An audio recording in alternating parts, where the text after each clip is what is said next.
There are no limits when it comes to how you play Genshin Impact. Hanging out with strangers in Teyvat, collecting your favorite characters, or simply sitting down and enjoying the scenery are all viable options, because there is no wrong way to play the game. Thanks to the amount of things you could do in Genshin, the game attracts a variety of different types of players. In this video, let's take a look at the types of players who play Genshin Impact. Let's get started with the newbies. The Traveler's story starts here. You don't know what any of these means. You just saw cutscene and thought, I have a lot of these shiny things. Why not get her on my team? Wow, there's so many characters here. There's 3 characters here. So I'm assuming this banner is probably gonna be better. They're all 5 stars as well. And also weapons. This is such a shiny new weapon. I want to scour spine or whatever this is. Okay. Additional 10 acquaint fates are needed. Purchase of 1600 Primogems. What is Primogems? Do I even have it? Oh, okay. Does that mean I can get Mona? Or Kachin? Ooh. Kole? Who's this? Cookie Shinobu. Ooh. Wow, 2 new shiny green-haired characters. Or maybe you're like our friend Pipsqueak, who got a lot of these lying in their inventory and decided to use them. Okay. What does this do?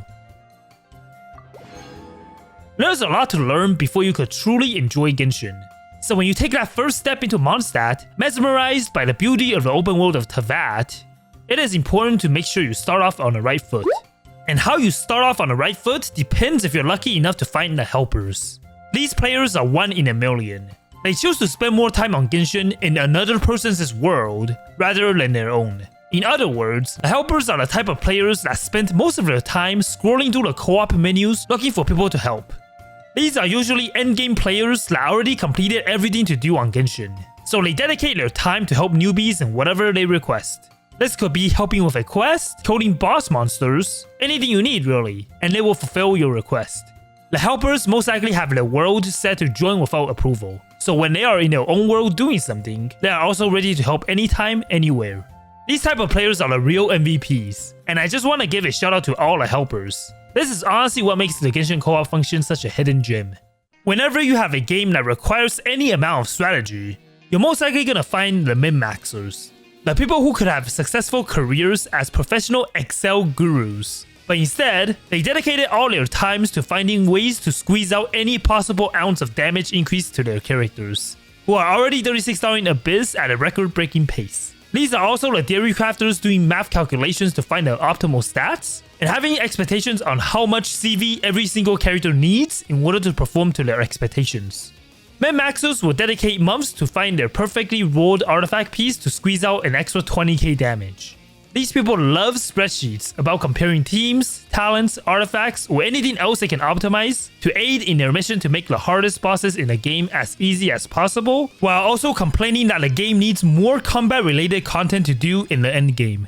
Next up, the casual players. These are the type of players that will usually launch a game and then do the following in a subsequent order. Log on, do dailies, maybe burn their resins if they have extra time, and overall enjoy the game at a leisurely pace. Spiral Abyss is not their priority, even though they play almost every day. The characters just need to be strong enough to be able to breeze through the story quests, and that's all they really need. If they do attempt the Spiral Abyss, they only go as far as their team allows.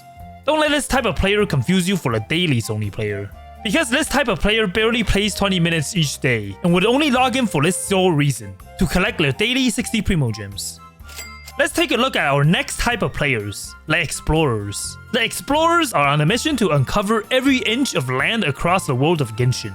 These type of players will gladly take on any quests and assemble a team like this, and spend most of their time on Genshin doing quests and gladly help anyone in need. They like to take time solving puzzles, finding chests, and everything else that contributes to 100%ing an area. Explorers are impressed by the small things in the game. They love to soak up their surroundings and just appreciate all the details that players might not pay attention to. If you ever visited one of these players' worlds, you'll most likely find every waypoint lit up, no chests to be found, and perhaps no resources for you to take either. As a non-explorer, I sometimes forget this small thing that exists in the game. Be honest, how many of you still use this function? Flipping to the opposite side, the procrastinator is the type of player that does not explore. Have you ever joined a world in hopes of picking up character materials and found out a world that you just joined with a high adventure rank level but has everything locked?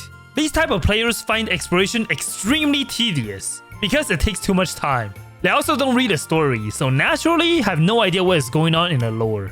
In order to progress in some areas, you need to do long quests with a lot of dialogue. So naturally, the procrastinators will put the story aside in hopes of Genshin implementing the skip button one day. The procrastinators will only explore if they need emergency primogems. Thankfully, the events nowadays are not locked behind a story or an area, so these guys are not penalized for no exploration. If you look at their exploration progress, you'd most likely see something like this. Speaking of small things, the next type of player loves using in-game gadgets, one of which is the camera. Photographers are the type of players that record their experiences while exploring Teyvat.